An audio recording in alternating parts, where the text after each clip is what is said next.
এই মন্টেজটা আমরা কেন ব্যবহার করি তার মধ্যে যোগ করা হয় হচ্ছে স্ক্রিন প্লে। এর সাথে মন্টেজকে কিভাবে রিলেট করব, বৃত্তটাকে আমরা পূর্ণ করছি, এটা কিন্তু খুব ইম্পর্টেন্ট। মন্টাজ নিজেই একটা গল্প তুলে ধরে, সেটাকেই কিন্তু বলছে মন্টাজ, যেখানে বুদ্ধিদীপ্ততার পরিচয় দেয়, যেখানে হয়তো এই মুহূর্তে সৌরভ গাঙ্গুলি হাত তালি দিচ্ছে, যার মানে হলো একত্রিত করা বা সম্পাদনা, এডিটিং। এই মন্টেজটা আমরা কেন ব্যবহার করি? মন্টেজের 5টা তোমাদের উপাদান বললাম, মৌলিক উপাদান। কি কি বললাম? বিষয়টা মাথায় রাখতে হবে। আমরা এই মন্টেজটা কিভাবে আমরা সিনেমাতে নিয়ে এসেছি বা কিভাবে এটা প্রয়োগ করা হয়েছে। এই প্রয়োগটা হয় হচ্ছে 1930 আর 40-এর দশকে হলিউড সিনেমা। কিভাবে হয়? এই যে তোমরা আজকে স্ক্রিপ্ট রাইটিং এর উপর ক্লাস করবে, যে কোনো একটা সিনেমার সংলাপ, চিত্রনাট্য, গল্প এবং তার সাথে হচ্ছে স্ক্রিন প্লে, এই পুরো বিষয়টা তার মধ্যে থাকে। প্রথমে কি করা হয়? প্রথমে একটা গল্প নির্বাচন করা। গল্প নির্বাচন করার পর সেখান থেকে চরিত্রগুলোকে খুঁজে বার করা হয়, চরিত্রগুলোকে টেনে তোলা হয়। তারপর কি করা হয়? সেই চরিত্রগুলোকে আরো অ্যানালাইসিস করা হয় যে তাদের গতি প্রকৃতি কি বা তারা কিভাবে কাজ করবে। ফাইনালি কি করা হয়? সংলাপ লেখা হয়। এবার একটা সংলাপ কখনোই লাইন টু লাইন লেখা হয় না, তার মধ্যে যোগ করা হয় হচ্ছে স্ক্রিন প্লে। সাপোজ তুমি তোমার গন্তব্যস্থল, তুমি যেখান থেকে এসছো, তোমার কলেজ হতে পারে, বাড়ি হতে পারে, তুমি সেখান থেকে ডিরেক্ট এসছো এই ক্লাসে, তো তোমারই এতটা পথ, তুমি নিশ্চয়ই ট্রেনে, বাসে, অটো করে এসছো। এই পুরো ঘটনাটাকে আমরা স্ক্রিন প্লে হিসেবে দেব। তারপর তুমি এখানে এসে আমার সাথে যে ফার্স্ট কথা বলবে সেটা হচ্ছে আমার সংলাপ।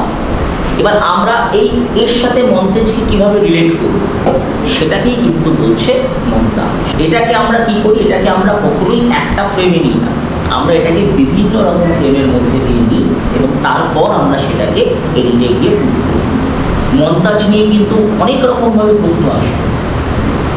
তোমরা তানিয়াদিকে জিজ্ঞেস করো, তানিয়াদিও যখন পরীক্ষা দিয়েছিল তখনও কিন্তু মন্টাজ নিয়ে এসেছিল। তোমরা কোনো নোটসের বই পড়ে, আবারও বলছি, মন্টাজ কিন্তু বুঝতে পারবে। আমি যেভাবে বোঝালাম সেভাবে লিখে দিয়েছো। আবারও বলছি, একটা নাম্বারও তোমাদেরকে কাটতে পারবে, ছুতে পারবে না, বাট যেভাবে বোঝালাম সেভাবে কিন্তু লিখে আসতে হবে। কি বললাম বুঝতে পেরেছো? এটা কিন্তু খুব ইম্পর্টেন্ট। মন্টাজ কিন্তু বারংবার কিন্তু তোমাদের প্রশ্ন কিন্তু আসবে। আমরা একটি দৃশ্যে অনেক রকম দৃশ্য দেখি, তার সিকোয়েন্স দেখি। ধরো আজকে তুমি রাস্তা দিয়ে হেঁটে যাচ্ছ, তোমার মাথায় একটা কিছু ভাবনা হচ্ছে, তুমি একটা কিছুকে ভাবছো, তুমি গিয়ে তোমার কলেজে বসছো, কলেজে বসে সেই ভাবনাটাকে কমপ্লিট করে তোমার বন্ধু তোমাকে ডাকলো যে কিরকম এসে কেমন আছে, এই এলো হচ্ছে তোমার ডায়লগ পোর্শন, যেটাকে আমরা বলি টকি পার্ট, যেটাকে আমরা বলি চিত্রনাট্যের সংলাপ। তার আগে পর্যন্ত যে দৃশ্যটাকে তো ডেভেলপ করতে হবে। একটি দৃশ্যে যাকে তোমরা পড়বে, যেটা একটি দৃশ্যে আমরা চিত্রনাট্য, তার ডিউরেশন কতক্ষণ হয়, আমরা টাইম ক্যালকুলেশন করে ডিউরেশন। তাহলে সাপোজ আমি বললাম কোয়েল কেমন আছে, আমাকে রিপ্লাই দিল আমি ভালো আছি, জাস্ট এইটুকুনি থেকে আমার একটা পুরো পূর্ণাঙ্গ ছবি তৈরি হয়ে যাবে না। বলছিলাম একটা সিনেমার ট্রেলার বা টিজার তো মন্টাজ হতে পারে। অবশ্যই হতে পারে, কেন হবে না? তার কারণ হচ্ছে মন্টাজ একটা বার্তা দেয়, মন্টাজ নিজেই একটা গল্প তুলে দেয়। এই মন্টাজটা বারবার বলছি, এটা কিন্তু খুব ইম্পর্টেন্ট, ভালো করে এটা মাথায় লোড করে দাও। মানে মন্টাজ হচ্ছে তাহলে বেসিক্যালি আনরিয়ালিস্টিক। এবার ব্যাপারটা কি, এই ঘটনাটা নাও ঘটতে পারে, বাট এটাকে আমরা এডিটিংয়ে কি করছি, বৃত্তটাকে আমরা পূর্ণ করছি।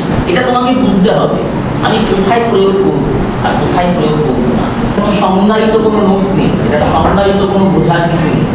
মন্টাজ দেখবে পর লেখাবো, মন্টাজ যেখানে একটা হাস্যরস তৈরি হয়, যেখানে বুদ্ধিদীপ্ততার পরিচয় দেয়, সিচুয়েশন বুঝতে হবে।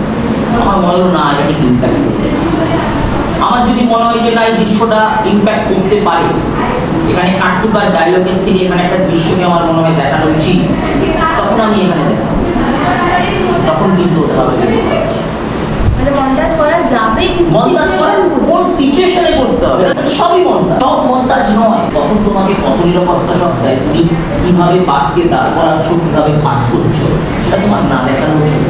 সেটা তোমার দৃশ্যের মধ্যে কোনোভাবেই ইম্প্যাক্ট করবে, সেটা অনলি টকিং পার্ট দিয়ে দেবে। মন্টাজ আবারও বলছি, অনেক ডিরেক্টর অনেক ছবিতে, তোমরা ইন্ডিয়ান সিনেমার আমি দেখলাম তোমাদের সিলেবাস অনেক বিখ্যাত বিখ্যাত মানুষদের তোমাদের পড়তে হবে, তারা কিন্তু সবাই কিন্তু মন্টাজ ইউজ করে না। মন্টাজ সাবজেক্ট বুঝে, চরিত্র বুঝে, তার গুরুত্ব বুঝে এবং সিকোয়েন্স বুঝে। যার স্ক্রিন প্লে যত স্ট্রং হবে তার মন্টাজ ততটাই দরকার। ডিরেক্টরের ওটাকেই বলে কাট, যে ডিরেক্টর এখানে মন্টাজ নেবে, নিলেও অনেক সময় ডিরেক্টর কিন্তু এডিটিংয়ে গিয়ে সেটাকে নাও করেও না। ফ্রেম রেশিও টেলিভিশনে হচ্ছে 4:3 আর চলচ্চিত্রে হচ্ছে 16:9। এবার বিষয়টা হচ্ছে আমরা কিভাবে এইটাকে আমরা কানেক্ট করি। ধরো মেট্রিক মানে যেটা বলছে, ধরো আমি অঙ্কিতার ক্লোজ নিলাম, অঙ্কিতার ক্লোজে আমি দৃশ্যটাকে নিচ্ছি, অঙ্কিতা ভাবছে ভাবছে ভাবছে, অঙ্কিতার ভাবনা, অঙ্কিতা কি ভাবছে সেই সাবজেক্টের উপর কিন্তু তার ফ্রেমের অনুপাত হবে, তার শর্টসের মাপ। এটা সম্পূর্ণ নির্ভর করে যে অঙ্কিতার ভাবনার উপরে। এটাও কিন্তু সম্পূর্ণ ডিরেক্টর, এটা কিন্তু ডিরেক্টর ভাবে। এটাকে কিন্তু মেট্রিক বলা হয়, যেখানে ফ্রেম রেশিওকে গুরুত্ব দেওয়া হয়, ক্যামেরার শর্টসকে গুরুত্ব দেওয়া হয়। অনেক বড় বড় ডিরেক্টররা তোমাদের এটাও বলেছেন, তারা অ্যাঙ্গেলকেও কিন্তু গুরুত্ব দেয়। দেখবে এই অ্যাঙ্গেল দিয়ে যদি ইন হয়, এই অ্যাঙ্গেল দিয়ে আউট হয়। তো সাপোজ আমি এইভাবে ইন করলাম, আমার এই কোশ্চেনে কিন্তু সে আউট না করি, সে এই কোশ্চেনে আউট করে। এটা কিন্তু খুব বুদ্ধিদীপ্তভাবে তোমাদের কিন্তু প্র্যাকটিক্যালি দেখতে হবে, এর কোনো থিওরি হয় না। আমি তোমাদের থিওরিতে বোঝাচ্ছি, তোমরা হয়তো অনেকে বুঝতে পারছো, অনেকে বুঝতে পারছো না, তাই বলছি এর প্র্যাকটিক্যাল দেখাটা খুব জরুরি। এটা যারা একটু সিনেমা দেখো, যারা একটু ওয়েব সিরিজ দেখো, পারলে শেখার জন্য দেখো, তাহলে কিন্তু জিনিসটা বুঝতে পারবে। অনেক ক্ষেত্রে এখানে অ্যাঙ্গেল খুব ইম্পর্টেন্ট, এখানে অ্যাঙ্গেল খুব ইম্পর্টেন্ট, যে আমি কোন অ্যাঙ্গেলে ইন করছি, কোন অ্যাঙ্গেলে তাকে আউট করাচ্ছি এবং তাকে যে আমি আবার ফেরাচ্ছি। সাপোজ ও ভাবছে, টুক করে আমি ওর মন্তাজে চলে গেলাম, মন্তাজটাকে ডেভেলপ করবো, পরের শটে আমি কি ওকে সিঙ্গেল রাখবো, না আমি ওর যার সাথে কথা বলছে তাকে 2 শটে আমি তাকে এস্টাবলিশ করবো, এটাও ভাবনা। তার কারণ এডিটিংয়ে সেইভাবে আমাদের পুট করতে হয়। কি হলো, ওর ভাবনাটাকে আমি সম্মান দিলাম, ওর মধ্যে যে একটা এক্সপ্রেশন, মায়ের প্রতি ভালোবাসা, সেটাকে দর্শককে দেখালাম। একটা মানুষের আবেগ দেখাতে গেলে, একটা মানুষের কারোর প্রতি ভালোবাসা দেখাতে গেলে তখন আমরা মাস্টার দেখাই না, সেখানে আমরা খুব জরুরি ক্লোজ, মিড ক্লোজ, তার বিগ ক্লোজ দেখা, তার এক্সপ্রেশন ধরা। আর আমি খুব কষ্টে রয়েছি, আমি খুব চিন্তা করছি, বা আমার কাউকে ভালো লাগছে, আমার এক্সপ্রেশনটা তুই কীভাবে দেখাবে, ক্লোজে দেখাবে। আমার মধ্যে রাগ হচ্ছে, ফাটিয়ে দেবো, ফুটিয়ে দেবো, তখন তুই আমাকে মাস্টারে দেখাবি, রঙে দেখাবি।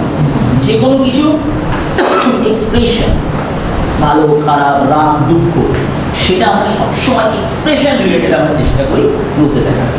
এই ফ্রেম রেশিওগুলো আমাদেরকে জানতে হবে। এই যে পুরো দৃশ্যটা, এটাকে আমরা বলছি তার নাচ। আমরা অ্যাকশন দৃশ্যে দেখে থাকি, এটা আমরা অ্যাকশন দৃশ্যে দেখে থাকি, এটা আমরা মূলত নাচ গান এই ধরনের দৃশ্যতে আমরা মূলত প্লেয়ার হাতে ছবি দিয়ে তোকে মারতে যাচ্ছে, তখন তোর এক্সপ্রেশন, তোর ভয়েস টোন, তার কোয়ালিটি, তার তারতম্য পুরো চেঞ্জ হয়ে যাবে। এটাকে সংজ্ঞায়িত করা হয়, এটাকে ক্যাপচার করা হয়, এই মোমেন্টটাকে বসানো হয় ওই দৃশ্যে, ওই দৃশ্যে বোঝানো। এবং এখানে জাম্প কাট রাফ কাটটা যেটা বললাম সেটা বলবো না।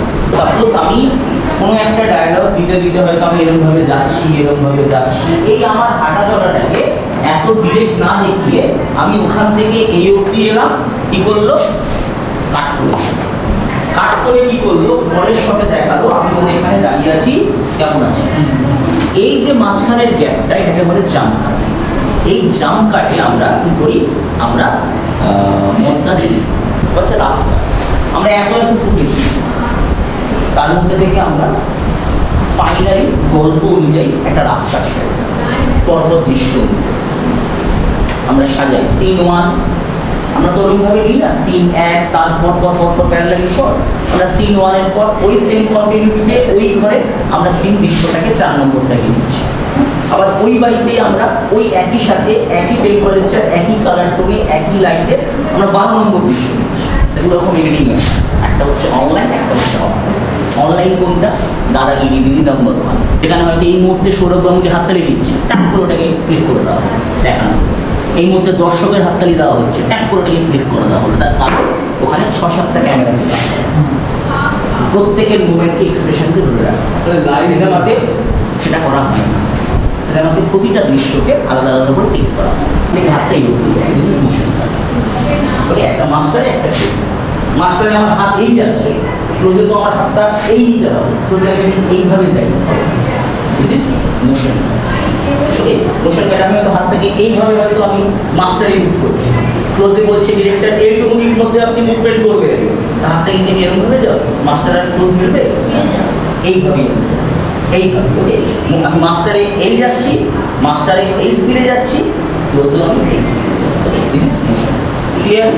বারবার বলছি এগুলো কিন্তু থিওরি ক্লাস নয়, এগুলো প্র্যাকটিক্যাল রিলেটেড ক্লাস। বারবার প্র্যাকটিক্যালি তোমরা দেখবে কি